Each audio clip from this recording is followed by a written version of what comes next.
Welcome back. This is Sales Talk with Mike and Caesar. Today's episode, we're going to be talking about Startups versus established companies, where you should start, what you should look for, and just a little bit of background, what you experience in the industry. So that's what we're going to talk about today.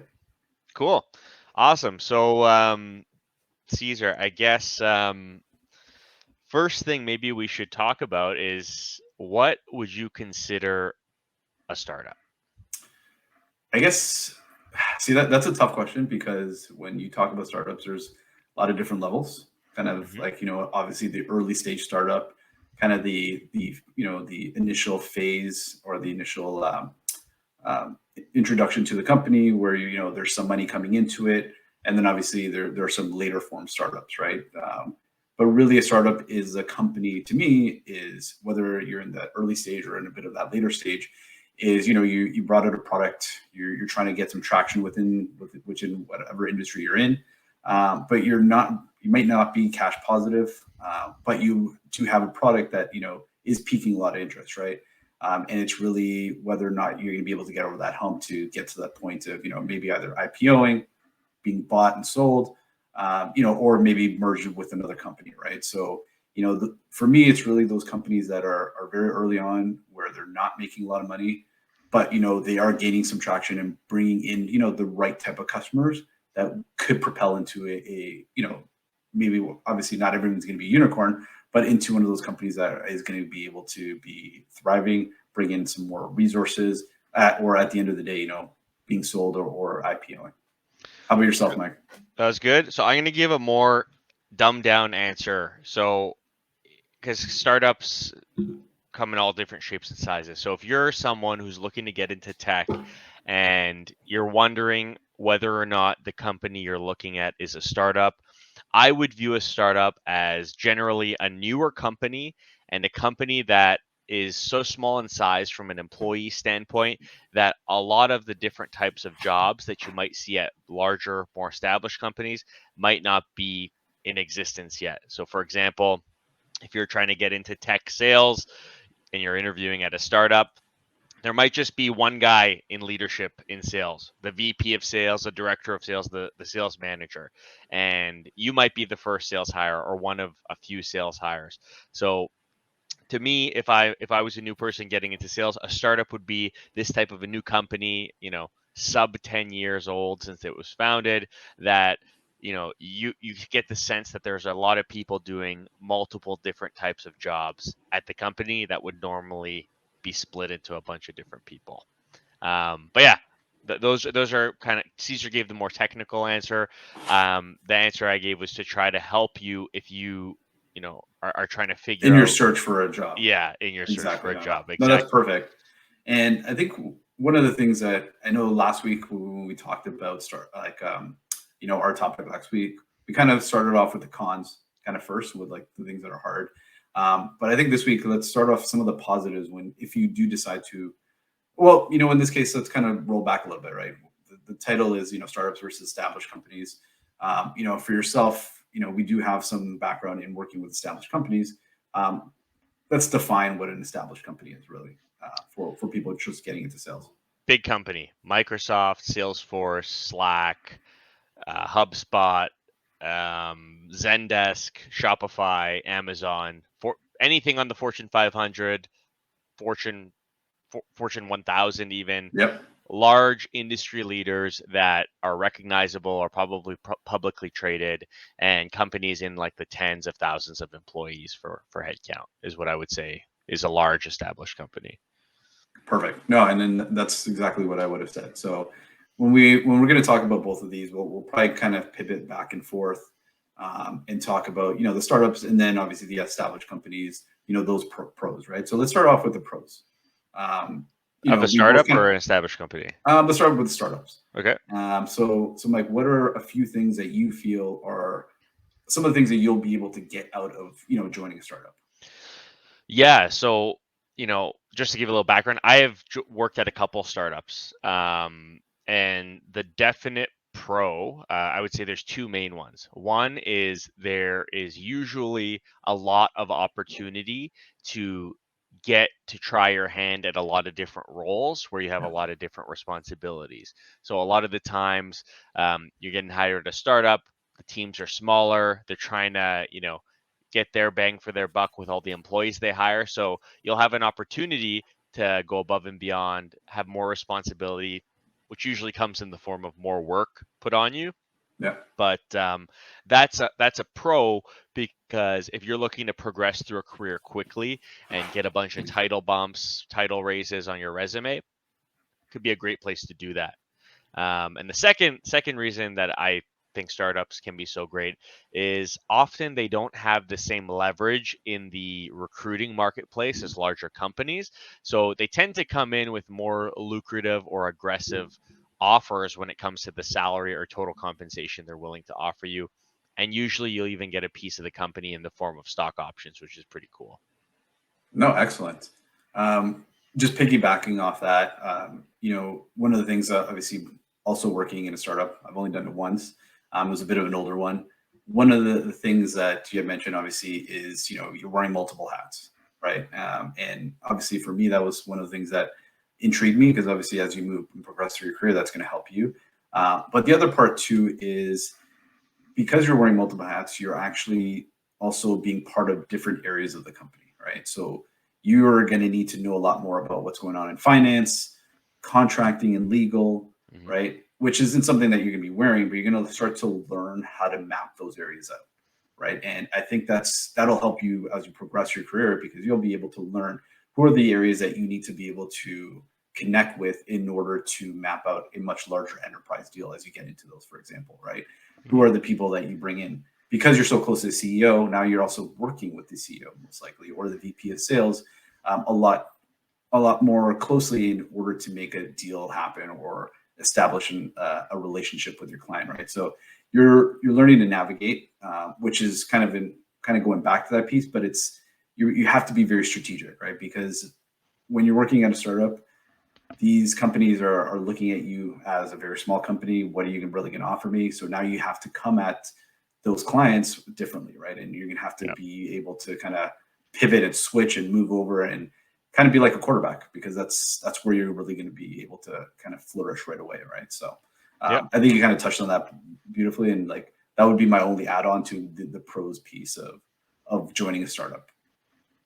Yeah, I mean, one other pro I'll just say really quickly is, a lot of the times with startups, you get to experience a level of energy and excitement that you might not get at a larger company. A lot of the times you have the founder or CEO being really directly involved in a lot of stuff.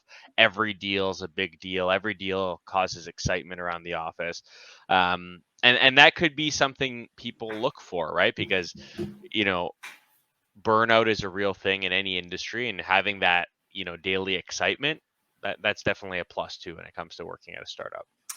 Yeah, like I think that there's a little bit more of a leash that you may not get with more established companies, because obviously when you're joining more established companies, they're expecting almost not necessarily perfection, but they're expecting a level to it, right? While you might bring that to a startup, and there are a lot of very tenured people that go to startups because they love that type of growth. There is a bit of that leash that you get, where you can not necessarily make mistakes, but you can be a little more unorthodox in the way you sell something, right? Totally, yeah. Right. There's less or no process a lot of the time. Exactly. Yeah. That's a perfect way of saying it. There is no process. You're building that process, which then obviously can help you do other things later on within the company, or even as if you decide to leave, there is that ability to have that information and knowledge to bring to someone else. So yeah. Now that we know the bit of the pros of that, like when we compare it to an established company, and obviously we've worked at Salesforce and some other larger companies, what are the pros of an established company that you get? Yeah, so I will say the biggest pro, especially for new salespeople, and I'm assuming anyone getting value out of this video is going to be newer, is getting to start your journey and learn how to do sales in a place where there is a process, in a place where there is training, and in a place where they've already experienced what it's like to bring on and grow and develop a new rep, because that's super valuable. And that'll give you the skills you need to succeed in that role if you are joining an established company. And also, it's one of the things that by you having that or having gone through that, that's one of the things startups are willing to pay a lot of money for to help bring that to their organization as well. 100%. Yeah. Yeah. So that's the number one pro for me. Other than that, I would say, you could argue job security, right? Like a lot of big companies, as long as if you're in sales, as long as you're selling, Yeah. less likely, I would say that, in some cases they would go bankrupt and a check would bounce or you'd have Yeah. no benefits for a while, stuff like that.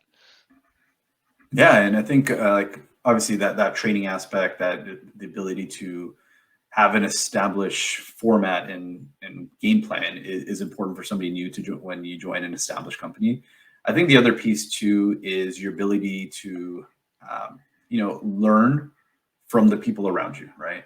You have people here that probably gone through the process that you want to go through. So for me, I think the biggest piece of getting into an established company is you're building your network, right? You're building the individuals that you want to be able to Hmm. use later on to be able to further yourself within that company, but also further yourself later on, right? You want to Yep. be able to, introduce yourself, highlight the things that you do well, whether it's very early on or much later in your or early in your sales career. But as you progress through it, you want to make sure that you're connecting with those right people that will get you to the next level of an AE or sales engineer, anything like that. It's how you build that network, and that's something that an established company will be able to provide is those resources and how to be able to build that. Right, they have a Hmm. plan for you if you do the right things. Yep. Totally. And on that, like I'm just gonna say outright, I'm a huge advocate. Like if I'm ever giving advice to a family member, friend, someone who's thinking about getting into sales, um, I always say start with a big company if you Yeah, can. Um, a lot of people kind of have it in their heads that they're more capable than they are. It is what it is, but the reality is you'll probably get ramped up a lot quicker and learn the necessary skills you need to succeed in sales faster at a large company. In my opinion, that's my opinion. I don't. I do agree with you, um, because of the thing. 1 year at Salesforce or at Slack or at Amazon will look much better than 2 years at a company that may have not done that well, right? So, Or I that people have never heard of. exactly, Yeah. right. There is a bit of pedigree that comes with that, right? There is the ability to slap something on your resume and say, I did this, or maybe I even got promoted here. There's a reason why. So you're building up your own brand, and I know we talked about building your brand before. That will be beneficial for you, but also, like, as we go through this process or this talk today, we're going to see some of the things that you can do when you join a startup and how you can build your own brand as well, right? So Hmm. there is the easier way of doing it, but obviously with a startup, you're kind of starting from scratch, right? There's a little bit more of a grind to that than what you're expecting or what you see on TV. So, okay, we talked about like, some of the obvious reasons why people join a startup or an established company, but I think I'm curious to know your opinion on like what would be some of the major cons of why you might not want to join a startup, or some things that people are usually told isn't going to happen that ends up happening, like, just bad things about startups that people should look out for. Yeah, I think, and I'll speak personally, obviously having kind of experienced it as well. It's some of the things when it comes to startups is product, right? Product isn't working. Product isn't doing the things that you've been told it will do. Does the product exist? Doesn't yeah, and like you'll hear like different terms for that type of fake software, right? That it's one of those things where you know, and I'm sure What's everybody. some of the terms? See if I'm you trying to think tell of us. like the main one. It's not. I remember watching it on Would it be vaporware? Vaporware. Yes, Yeah, that's the big one. And I was yeah. thinking that because of obviously what happened with Theranos, but I just Oh watched yeah. that. But when it comes to the product piece, it is one thing that I would say you do need to look out for when you're joining a startup. Making sure whether the product works, asking to see it. Yep. Because at the end of the day, going into selling something and not working and having not work multiple times on a demo or in a presentation is not necessarily going to be a reflection of you, but it will be a reflection Sure. of you to the customer, right? And we've both experienced this where even at a company that does have a product that's launched, it is not uncommon for a company to start selling new products that And they it's not really might there. that they might want to build, but they're trying to sell it before they've built it, and then their plan is to build it as they're selling it, and that's something you probably want to be aware of and try to sniff out, because it's a sticky situation if you're the guy selling it.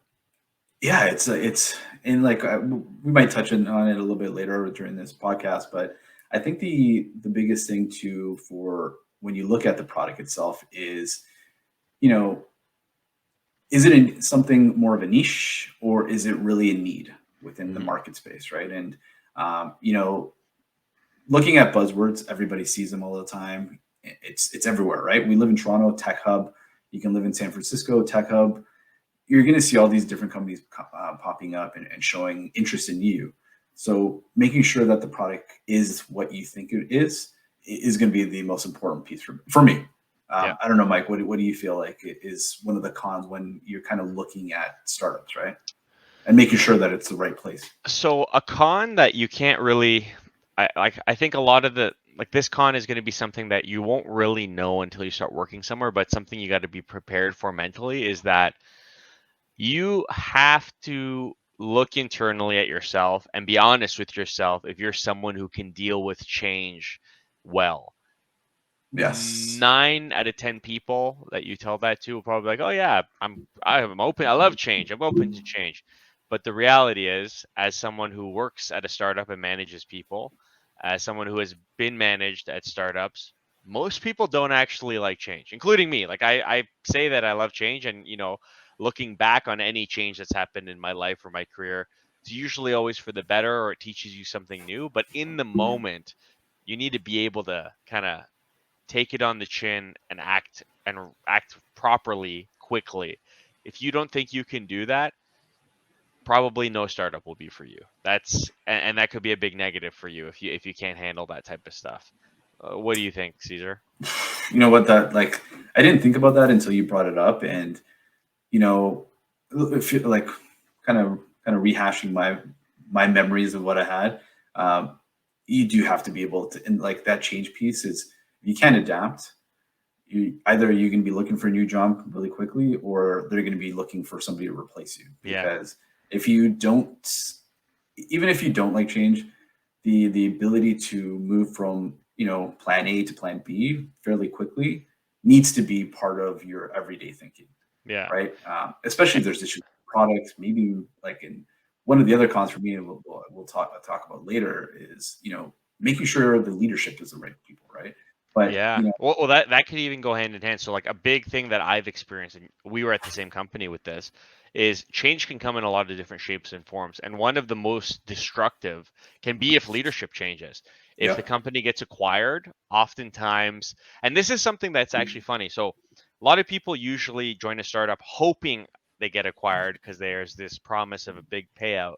But yep, almost every time a startup gets acquired, new leadership comes in, a new board of directors, and sometimes the mission of the company changes, which causes there to be this ripple down effect of sweeping organizational changes that leave a lot of people like, what is going on here, right? So that's actually a good point. So looking for the right leadership, and also understanding that if leadership changes or ownership changes, how does it affect you? yeah, that could be a pro and a con, because you want the company to get acquired so your shares are not worthless. Yeah, But if the new company comes in, it's like, okay, we're the type of company where our job is to cut expenses so that we can then flip the company again. yeah, You're gonna feel like you're in the hot seat, because cutting expenses usually means cutting out unnecessary employees, right? So exactly. yeah, that was a good point you brought up, because that's something I think we've seen this a lot, like not even just at companies we worked for, but there's always Yeah, like, once, being in the industry, you kind of catch wind of when a company lays off a bunch of salespeople or, employees in general, and then there's like a flood of applications that come into the company you're at, or just people looking for work in the market.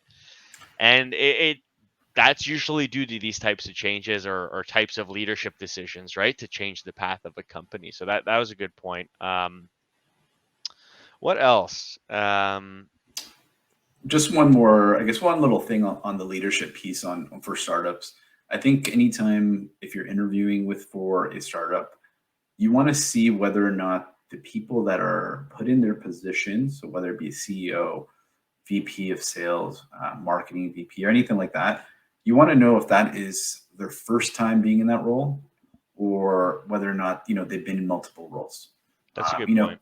one of the pieces that I've always noticed is when a very successful startups will have people that have done it before, that they've been in roles where either they've IPO'd or they've sold. So those are great to hear, because that they have some success in doing what you want them to do. If it's their first time doing it, You're the they're guinea kind of, pig. you are, right? And that could be very scary, because now you may come from an area where you may know a little bit more about what that industry is or anything like that, but you're basically working with somebody that's basically trying out the same things you are, which may or may not work. And at the end of it, it's either going to cost you money or your job. Right? A big thing, actually, I was just thinking about as you were talking about that, unrelated, but it was a thought that came to my head, is we live in a world nowadays where most organizations are super accommodating, care about, how you're doing as you do your job, right? Yeah, mental health, stress, work-life balance. These are usually things you hear a lot from established companies. One thing you got to realize, even if it's not said, is there is a mindset and an expectation at a lot of startups that you're going to be burning the midnight oil often, right? Yeah. Because shit hits the fan a lot at a startup. If you're part of the team and they need you, or you have a skill set that can help them get out of a jam, you're the one, right? And that is something that, especially in the current world we live in, where a lot of big companies do a lot for their employees. Not saying startups don't. You might need to reframe your expectations to be ready to say, oh shit, I'm not able to leave at 5 today, or a little before 5, or I'm getting an email at 9 o'clock at night. This is an invasion of my personal time. Like that type of stuff might go out the window a little bit, especially in really early days of the startup, right? When it's like an all hands on deck mentality. If you think if you find yourself saying, yeah, I can handle that just to get through an interview, but when you think about that, you're like, yeah, no chance I would be down for that, it probably won't be for you. No, that's a great point, because I think it kind of goes back to what we've talked about in the past, is that even when you join an established company, the grind may not necessarily be as hard early on, because they have a method to their way of selling, right? But at a startup, it's basically, what else can we do? Where else can we fit? What can we do for this customer? Go above and beyond to be able to build something. And you're talking about your time. That's what you're mostly giving up, is extra time to be able to do things that you may want to do. Whereas, an established company, they may push those pieces, say, hey, you know what, 5 o'clock, your day's done. Let it be done. If you want to look at your emails, you can, but it won't be those urgent pieces that, you need to drop everything and maybe have to fly somewhere, or get on a computer and do a pitch at like an odd hour if you're selling to Australia or something, Exactly. But with that, that's not necessarily always like a sentence to having to do that.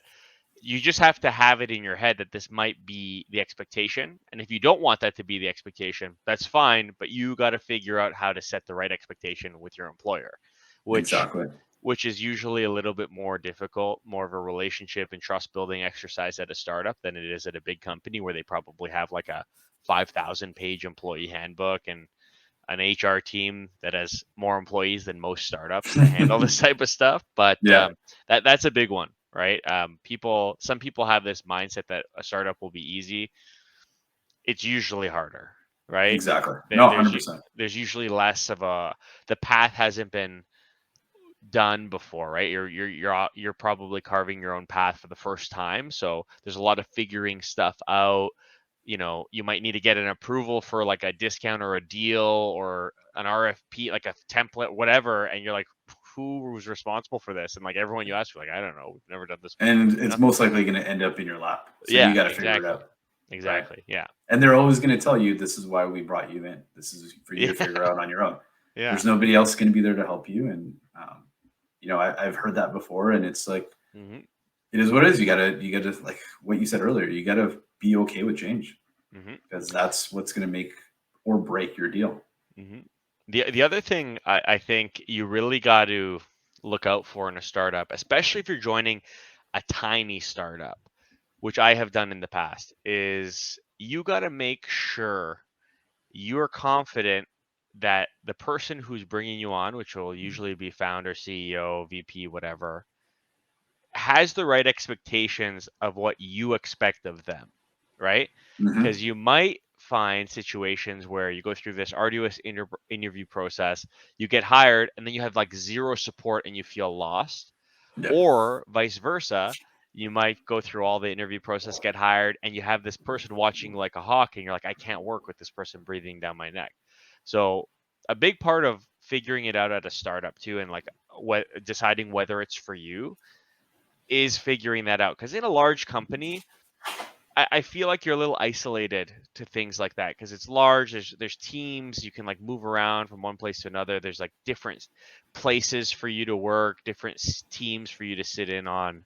But in a startup, if it's you and like three other people, you got to make sure that they know what you expect just as Yeah. much as you know what they expect. Because a lot of the times in an interview, people forget that you're interviewing them as well, right?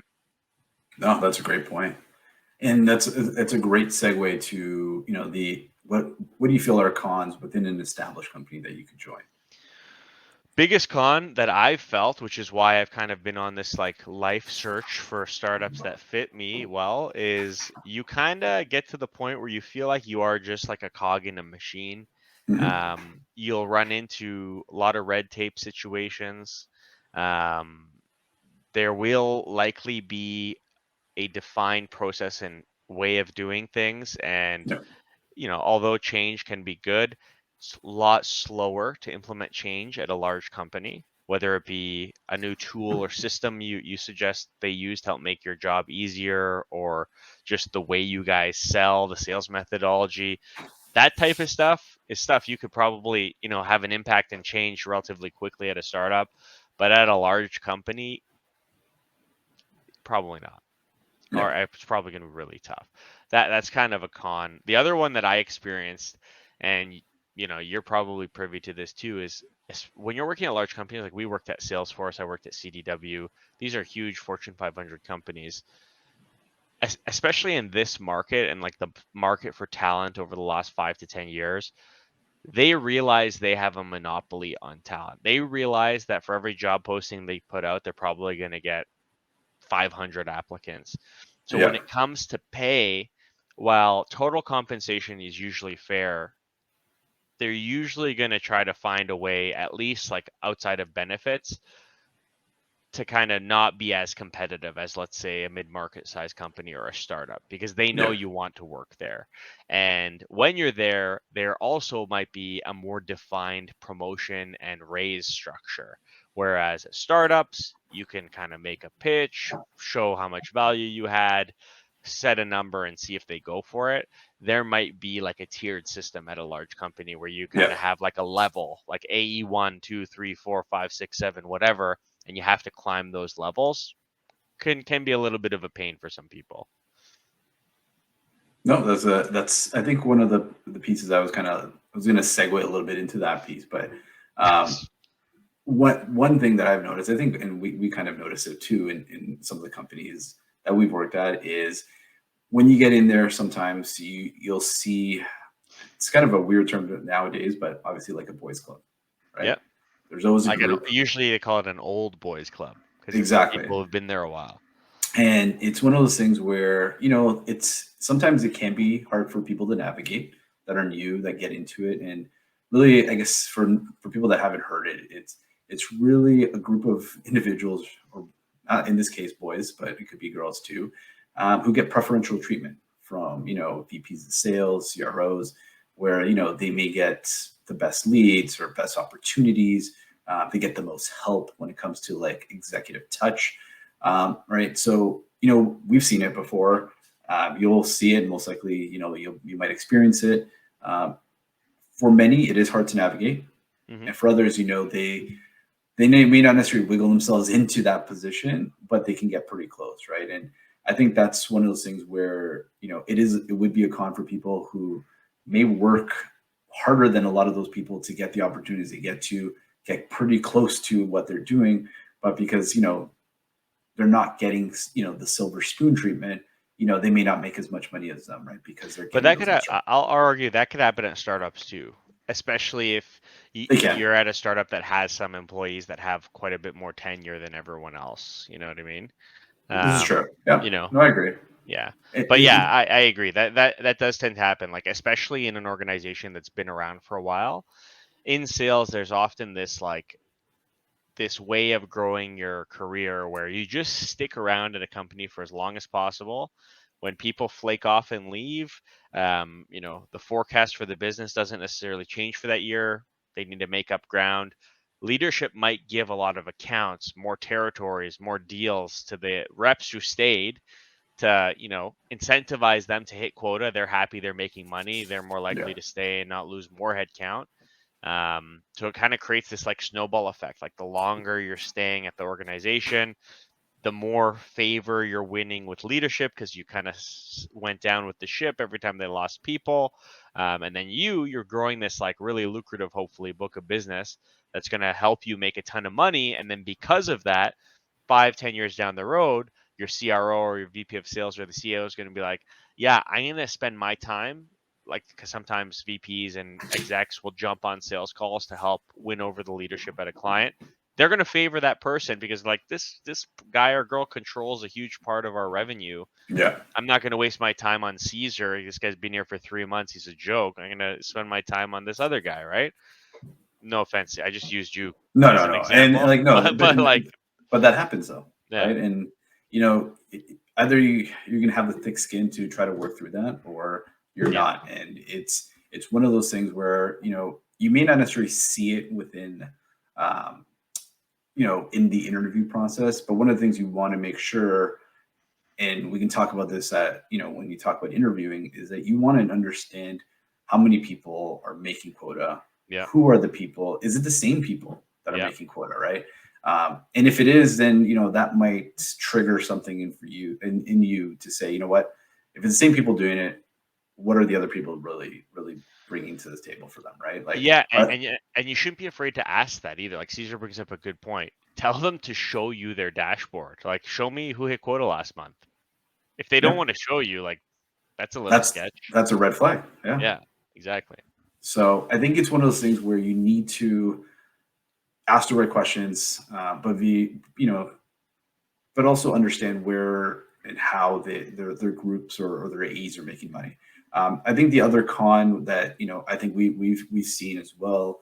I know I have, is when you get into not necessarily those big established companies, but those mid market size, or sorry, yeah, those mid market size companies, where if you are looking to get that progression, is it there, and how often it happens? Because Hmm. if it is one of those things, again, going back to that boys club, is it the same people that are always getting those promotions? Because if it Yeah, is, then you want to be able to find out how that happens. How do I fit in? Because we've talked about it before. There's levels to different types of AEs, strategic account directors, for example, or sales engineers. You want to know if that is what your end goal is, how you can maneuver yourself within that company.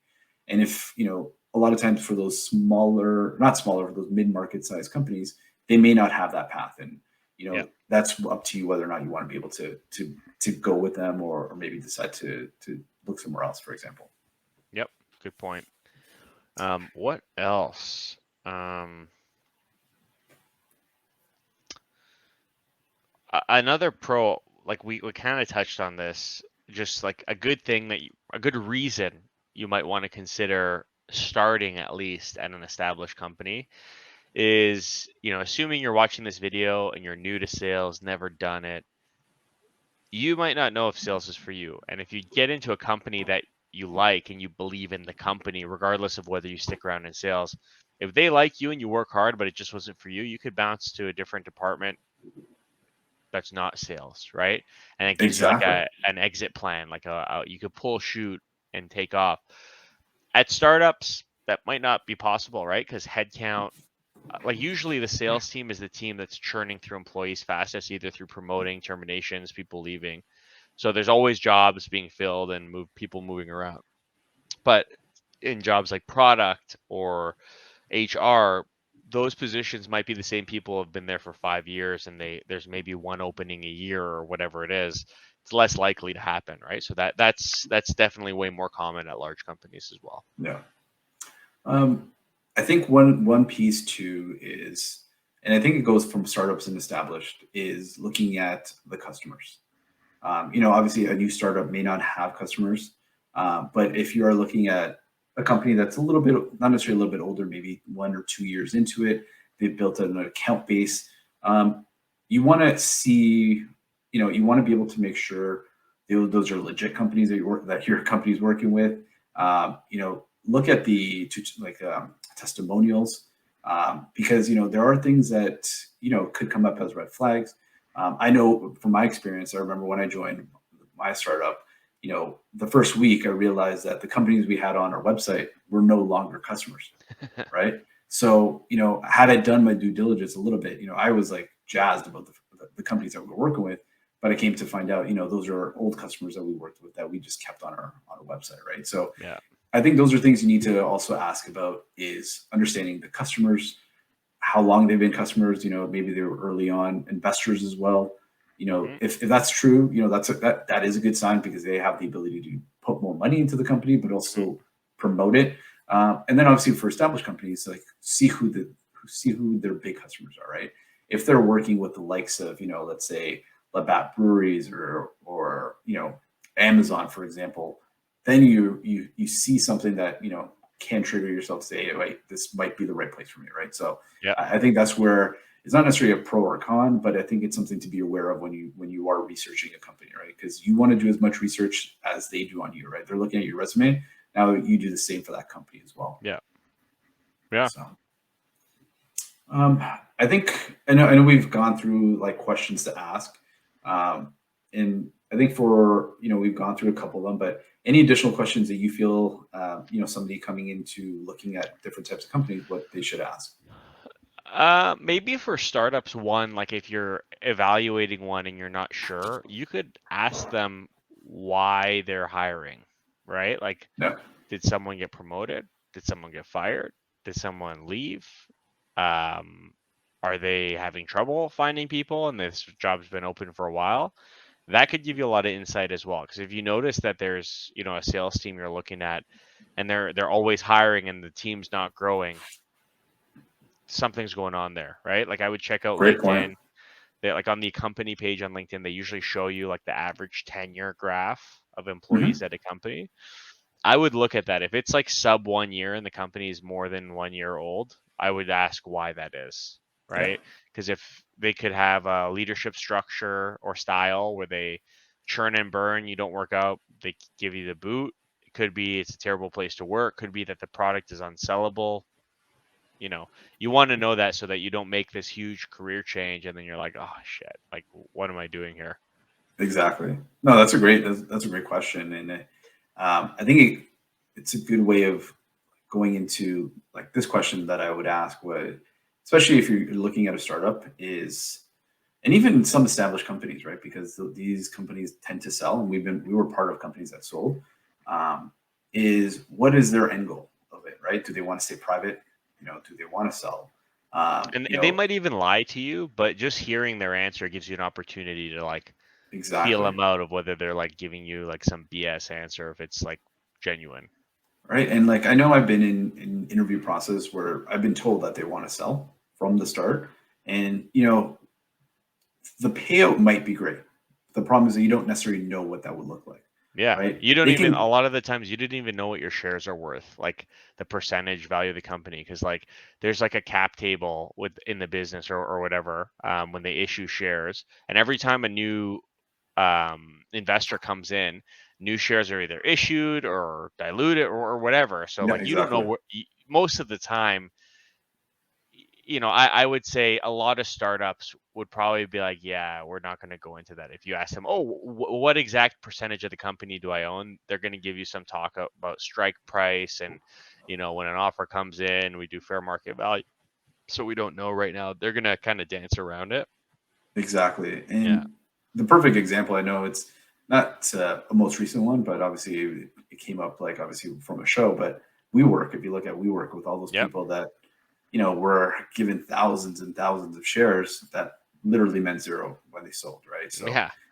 I it wouldn't I is, wouldn't join because of the shares, right? Like even yeah, even if the company is well managed and a huge acquisition comes in, I would say expect, if all lights are green, all signs point to go, maybe in 3-4 years, if you they expect a are decent payout. like 20 grand, 30 grand, like I wouldn't expect life changing money unless you believe you're in a company that like Is a unicorn.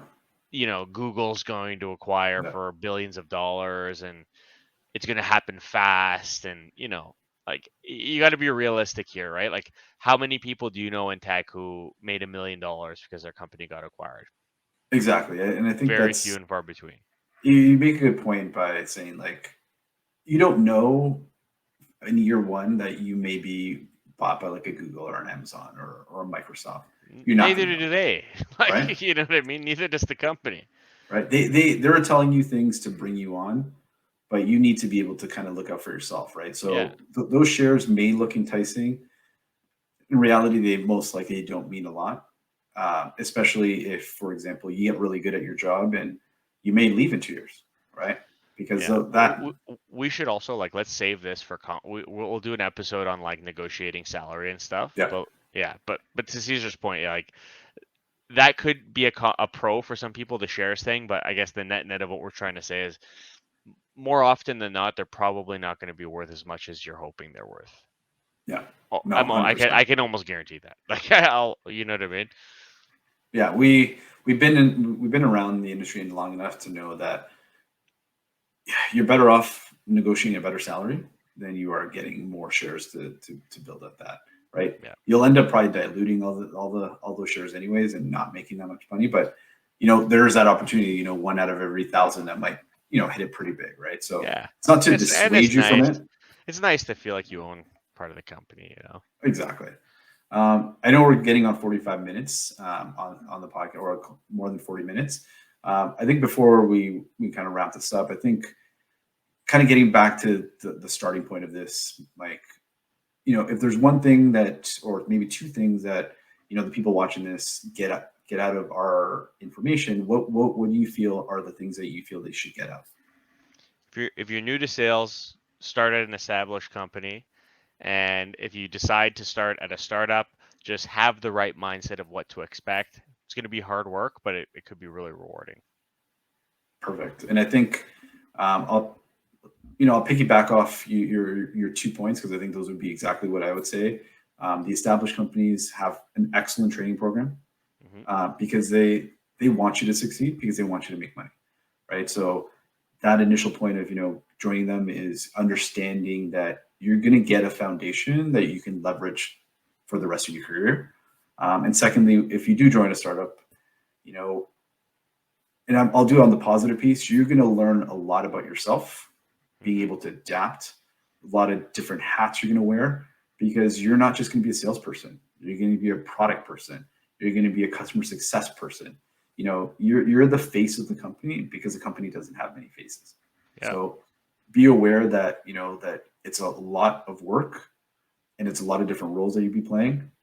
But if you do it well and the company thrives, you'll be seen as somebody that can build up maybe another company later on, right? So, Hmm. I think great points that you brought up, and just like I said, I wanted to just get a little deeper into that part from my end. Cool. Awesome. Well, this was pretty good. I feel like we kind of touched into a lot of other topics, like, and I think those are good topics for future episodes. Like salary, what to expect, how to get more.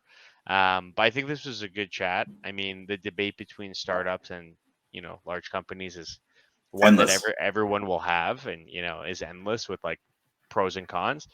But yeah, that's it for today. Caesar, thanks for chatting with me, and Thank you, Mike, and thank you yeah, everybody who's watching.